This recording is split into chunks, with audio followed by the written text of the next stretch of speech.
Sorry about that. Sorry, guys, we're back. Metaphor, there you are. Oh my God, funny, wrong channel. Zach, for real. Yeah, we Oh were. my God, Anna, thanks for joining. We were already live, and Adrienne's like, "Oops, we're on my personal channel, not our business page." And I was like, "Oh, geez." Hey, Dana. But you know what? That's what happens in the technical world. Yeah, sometimes make mistakes, and I think we're okay. Except for the first time it popped up and said, "Hey, would you like to share this for my Facebook post? Would you like to share this in one of your groups?" And I was like, "Never done that before. That could be fun." And so I shared it in one of the groups, and it was the wrong link. So, whatever. I don't know how to go back and fix that. Didn't have time. We cached everything on the. Oh my God! Look at everyone here. Hello! Oh my goodness! Robin, hello, Debbie, hello, Tabitha, guys. Marcy, Erica. Oh my God! Hi, Liz. Hi, Daisy. What a fun way to spell your name. Oh, I like that. Cheers! Happy Sunday, you guys. Daisy. Happy Sunday, and welcome everyone. Zach, thanks for joining twice. Anna, thanks for joining twice. Sorry about that. Yeah, we need a tech person on our team. I know. We need a supervisor for that. We're both tech people, though. It's funny because Sydney. anytime like there's an issue with like our business, I'm the one that takes care of the technical things. And in your day job, you're like, everybody's like, I don't know how to do this email thing. I don't know how to do this, whatever. And you're like the technical person. Right. Yeah. But yet we still. But we're not qualified. But you just do your best and forget the rest. You just got to do your best and forget the rest. Happy Sunday, you guys. I'm excited about today's podcast. Me I think too. it's going to be pretty short 70. and sweet. I know, 70. It's crazy. I think we're going to have like a podcast 100 party or something. We need to think of something. Pop-up party for the VIPs. Imagine? Yes. Let's do a pop-up party for the VIPs. That's going to be kind of unbelievable. We just need to find reasons to celebrate, right? That's all. Well, it's just like your 100th podcast. I think that's a Why not? I can't believe we're at 70. I know. I honestly didn't think we'd make it through like 5. Well, and I was like, for better or for worse. The first one was awesome. The second one was pretty cool.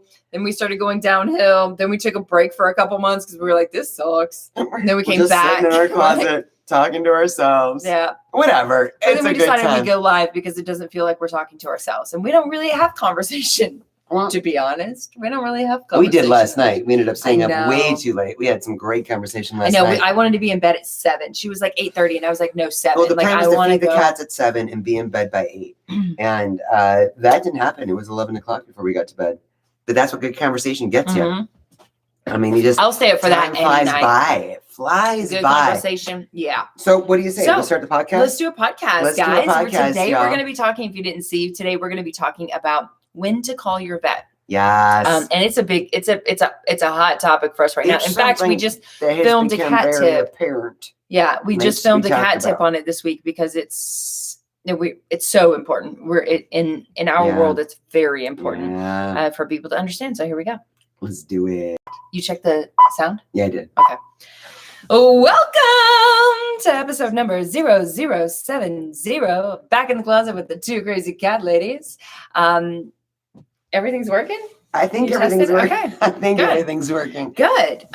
Because this is an exciting podcast. And by exciting, I mean a necessary podcast. It's an important podcast. Yeah. I think that this is going to be kind of a short and sweet topic, but we have had so many people reaching out to us. And I know as social media gets bigger, there's more people, right. But we've had so many people reaching out to us being like, hey, my cat is bleeding, or my cat was attacked by, or it looks like my cat just had a stroke and might not be breathing. What should I do?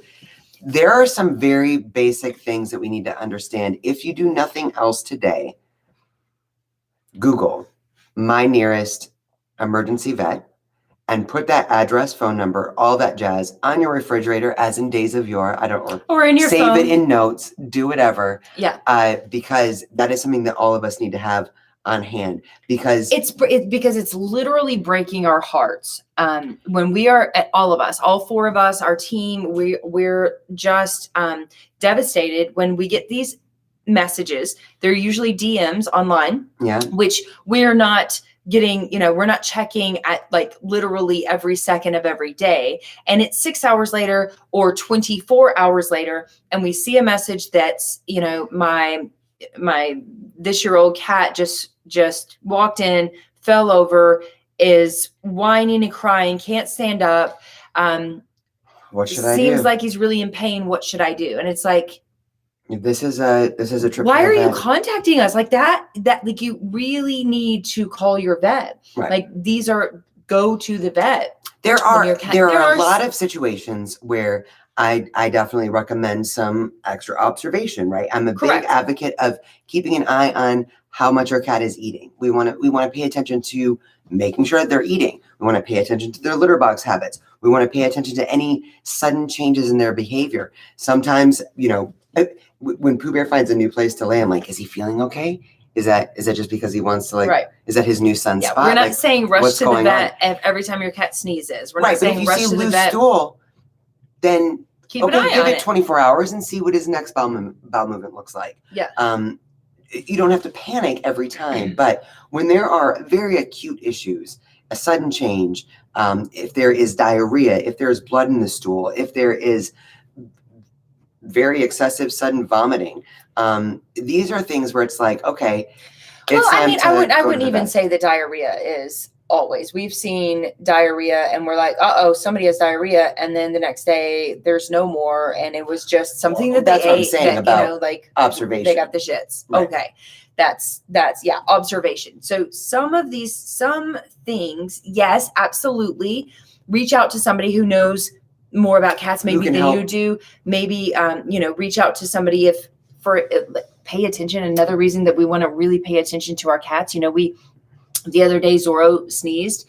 I was like, he just sneezed. I wonder if he had something in his nose. Didn't really think about it too much. I saw him sneeze the next day a couple times, and I was like, okay, we're gonna give him some Virax, one of our products that fights respiratory issues, and it absolutely helps. And so how about we give him this and see, if maybe he's picking up something, or maybe he needs to fight something. We're going to help him along that, and it's not going to hurt anything. So we're going to give him some Virax, and we did, and the sneezing went away, and that was fine. No need for a vet visit. But if he were sneezing blood, if he were sneezing and can't stop, and you don't have anything, to give him to try and help him stop, somebody reached out. Was that today? No, that was yesterday. I didn't answer it until today. Cat wheezing, can barely breathe, runny eyes, has no idea what to do. Like runny eyes and nose, can barely breathe, wheezing. Well, yeah, and obviously respiratory distress. Respiratory distress. Let's go to the vet. We've got something that can help, but it's not going to get there for another, 2 to 5 days. So. Well, and that's just the thing. I feel like this is everyone here is Sean. A shout out to you. I think her baby was diagnosed with asthma, but she also said that's gonna be tough. That's why we turn to you guys for advice. And there are lots of issues that we really do want to help as much as we can. And we get tons. And I'm totally 100% great with taking my cat to the vet. Lots of people reach out to us. Did this, took my cat to the vet. The vet doesn't know what to do. Then we have a starting point, right? But if your cat is literally in pain, that is when you take your cat to the vet. We've actually had people contact us and say, a large hawk or eagle picked up my cat. We were able to get her back. Broken jaw. Right. But what should I do? That cat needs to be evaluated by a veterinarian right now. That is a trip to the vet. I mean, we've had so many situations, whether it was Mama, Pooh Bear, mainly Mama and Pooh Bear. Trying to think if anyone else had any big emergencies where it is a scary situation. There is obviously something that needs to be tended to. Pooh Bear would bleed from his mouth, and those first few times that happened, it was just like blood from his mouth. It was that moment of I see it, scoop him up, and yell to Jay, "We're leaving. You look up the nearest vet. We're going." If you have that information already in your mind, it takes a big edge off of an already very stressful situation. But there are certainly times where we need to understand that, especially some of these things that we're talking about, when there's been a very sudden change, when there is obvious illness, when there is bleeding, when there is injury, when something has happened, it's just time to go. And we know, like on a Sunday, and it's always like on a Sunday, right? Where something terrible has happened and our regular vet is closed. where is the nearest emergency vet? This is something that we should all have easily accessible. And we're saying that because we haven't always had that. Right. And it just adds to the stress of a very stressful situation when we don't know where we're going, and we don't know who we're going to see, which direction you pull out of the right. out of the community. Like, you don't know where you're going because you don't know where the closest vet is in an emergency situation. Yeah. Yes, absolutely. Or especially with cats when they completely stop eating. We just went through this with Pooh Bear at the beginning of this year. Just completely stopped eating, and Pooh Bear loves his food. He loves him food. If you know Pooh Bear, he loves him some food. You know he loves his food. So when there's a sudden change like that, cats shouldn't go more than 48 hours without food. So when there's something like that happens, it's time to go to the vet. Yeah. So it's And there's, guys, we have built our existence around helping cat parents help their cats. So we're not saying, don't call us if your cat has an issue. We will help if we can. We will absolutely help every time in any way, shape, or form.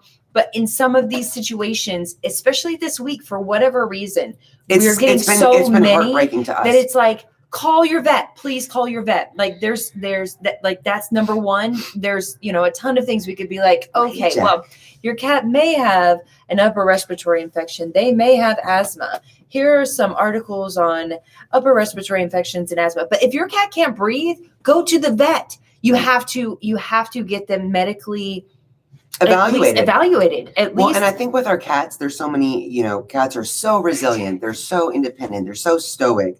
Hey, Jack. Jack scared us this morning with a little coughing fit. Didn't you, buddy? Yeah. So a lot of people do think unnecessary details. Okay. That's a little Jack. I was on the toilet though, and I'm screaming. Ah! Okay. Adrienne! But I hear a cat. No, I don't even know what I'm talking about. I don't know either.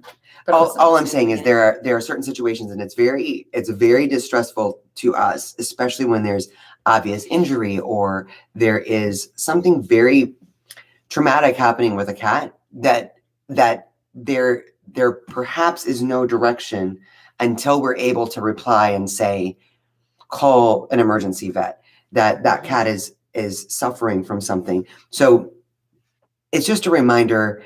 Number one, let's all just make sure that we have our nearest emergency vet contact information. We know the directions. We know which way we're pulling out. It takes it off our plate. If there were something like our cat falling off the catwalk or Lindsay's cat doing a back dive off the ledge in her apartment, or if one of our cats suddenly starts bleeding, it takes the edge off if we know where we're going and who we're going to see. Yeah. And also this is another reminder for us to be vigilant about our wellness exams each year. Yes. So that we have a relationship with the veterinarian who knows a bit of the history of our cat, who has the most recent blood work and understands if this issue that may have popped up is perhaps something that's connected to something that they've got some information to work with.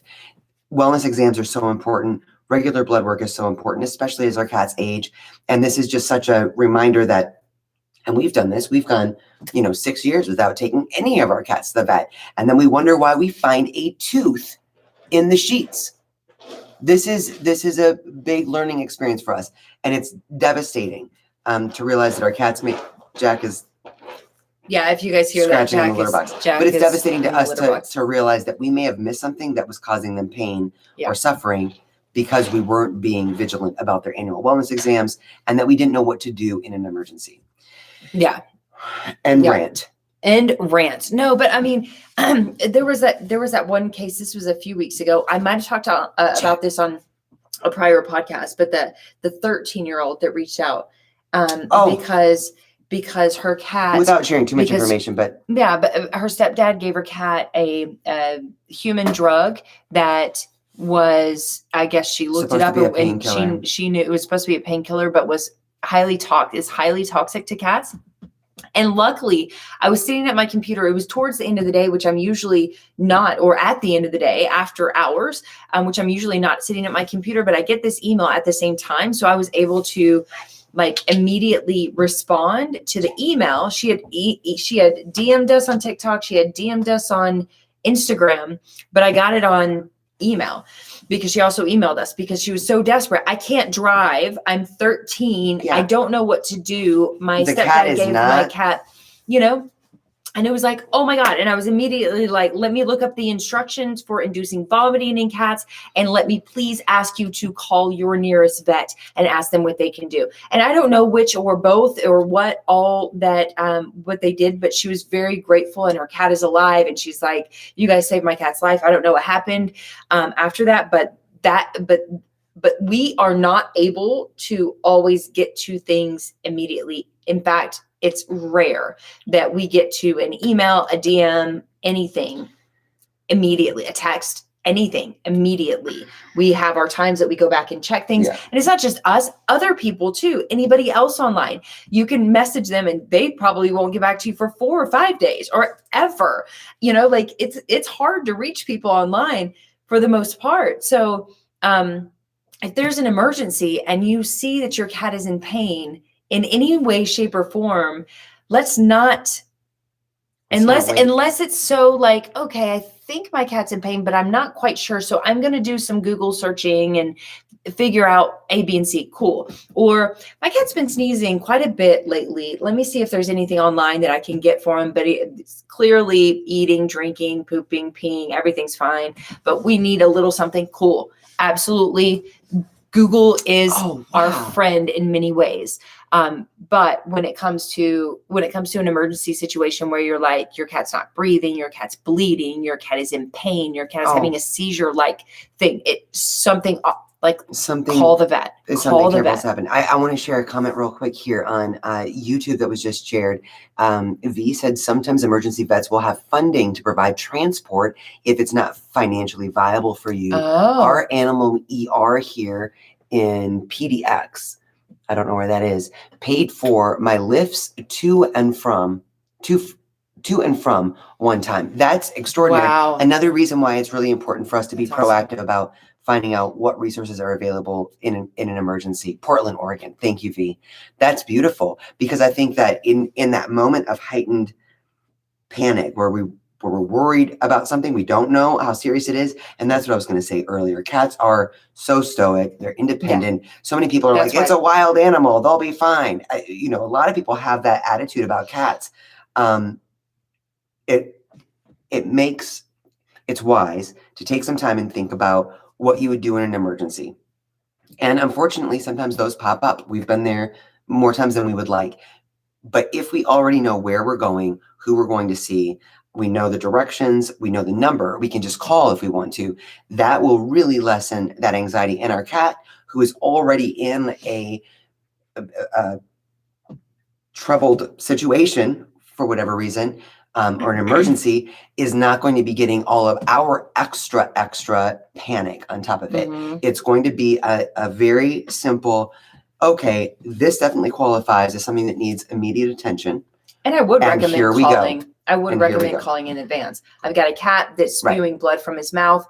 I'm on my way. We'll be there in 3.4 minutes. Know what the distance is. It's going to take me 17 minutes to get there. Yeah, we have all of these, we're blessed with all of these apps now that. Well, and I was going to say there's an app. I meant to try to find it before we came on. There's an app that's where out you can there find your closest that will vet. show your nearest vet. Rover.com is also another great resource for. Is it .org or .com?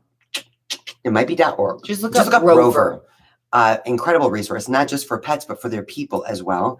And especially, and not to get off topic, but they're such an amazing resource. Do you know that a lot of people that are in domestic abuse relationships, that sort of thing, they will not leave that situation because they will not leave their pets. Right. And Rover does an amazing job of giving them the resources and the avenues where they can go with their to pets be able to and bring their pets with them. And yes. Right. So, and not to be Debbie Downer on a beautiful day, but these are the kinds of things that we can think about on a random Monday, Tuesday, Wednesday, when everything is fine in the world, and just kind of get our ducks in a row. Make sure we've got contact information. We know the directions, so that if, God forbid, something does happen that qualifies as a situation that does require immediate attention, we're better at evaluating what that situation may be, and we know exactly where we need to go. Yeah. That's all I have to say about that. It's all the information I have. That's all the information I have, you guys. That's all the information I have.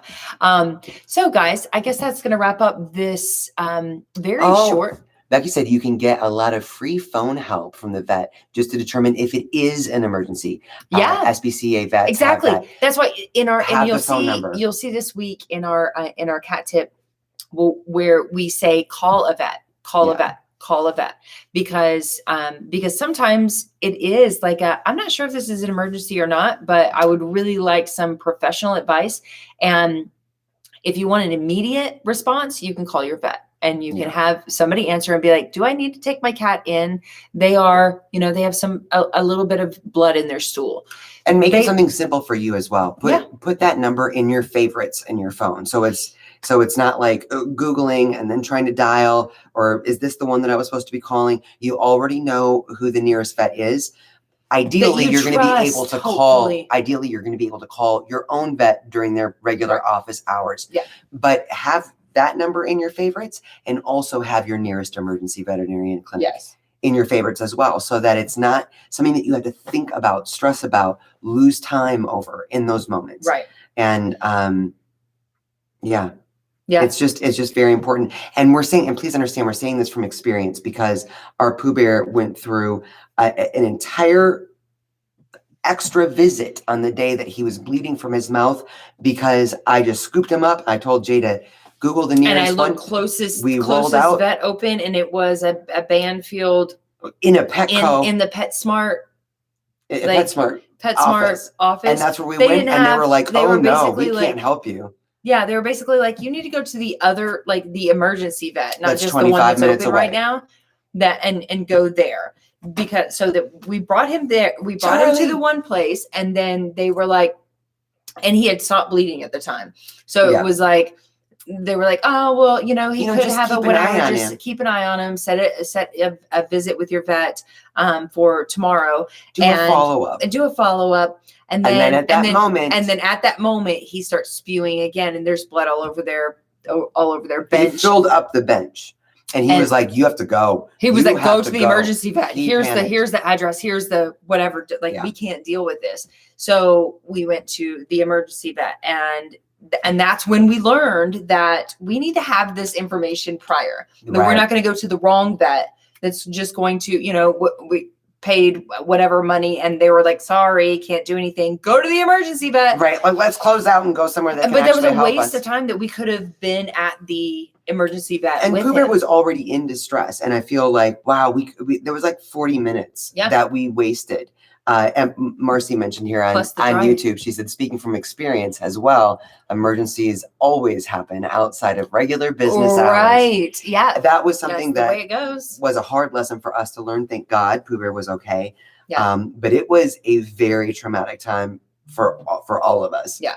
It still just makes me a little anxious to think about. Yeah. A little sick to my stomach thinking about that time. And it was tough. So, and just hoping that he makes, he was breathing so hard. There was blood everywhere. All over our house, all over everything. He had ruptured an artery in his mouth. It was an ulcer that he had from his autoimmune disease. Yeah. And he, due to stress, which guys. But it sounded like he was stress drowning. Is one of it did, because it went inward. The ulcer went inward, and the top of it hit an artery, and he was literally like, and spewing blood. Puddles of blood out of his mouth. When we came home, it wasn't like it was just dripping. Not to be graphic, but when we came home that day, not also a big concern. If you see your cat dripping blood from their mouth, also go to the vet. But he was spewing it. It was very scary, and it looked like we had murdered someone in our house. It was all over the floors, all over the walls, all over me. It was in these moments, let's close with this. Just a reminder, everyone, today, if you do one thing, look up the nearest emergency clinic near you. Make sure that you have that number and your vet's number in your favorites. So it's a simple phone call, and you know where you're going. If it's a scoop and go kind of situation, you know where you're going. Take that off your mental palate in a moment of extreme duress for you and your cat. Yeah. And also, pay close enough attention to your cat that when it's time to run to that vet. And actually, if you have it in your phone, I think you'll be more apt to utilize it versus like go online and ask somebody, that knows stuff about cats. I think, Becky said Pooh Bear's alive. Yes, he is. Yes. He's our boy. He's alive and He's well. one of our best He came and teachers. snuggled with me yesterday morning. No, that was this morning too. Yeah. Yeah. This morning, he really came up and snuggled on me. He was like right here. And I was like, as a big deal you for want our to just Pooh Bear. like grab your phone and take pictures. Like, He's one of Hi. he's one of our best teachers. So Yes. ideally you will avoid that situation. Just get some of those logistics down while there's not a reason to have them down. Yeah. So that it doesn't stress you out if, God forbid, you need that information. Yeah, absolutely. So that's going to wrap up this podcast. Thank you guys so much for joining us for number 70. Wow, number 70. 70 is crazy. It's so crazy. Exciting, but crazy. We'll be live on Facebook at 6 p.m. Pacific time. So in about 30 minutes. That doesn't matter to anyone on the podcast, just FYI. No, but hey, if you're But we ever love you guys around on on a the Sunday podcast. night on the podcast and you're listening and That's you're where we around are. on a Sunday night at 6 p.m. Pacific time and you want to jump on our Sean Facebook was saying, page. is Pooh Bear alive? Yes, Sean. Pooh Bear is alive and well, and he's doing he's doing good. great. He's doing great now. Yeah. We've gone through a lot with him. He's a great teacher. That was God bless him. 2016 and it's now 2021. Yep. So wow. But yeah. A very vivid lesson to learn for sure. Yes. So we just wanted to share that as a reminder. Yeah. So we love you guys so much. Thanks for joining us. And Happy Sunday, we y'all. will see you soon. Mwah. We'll see you guys soon. Love you guys. Bye, y'all.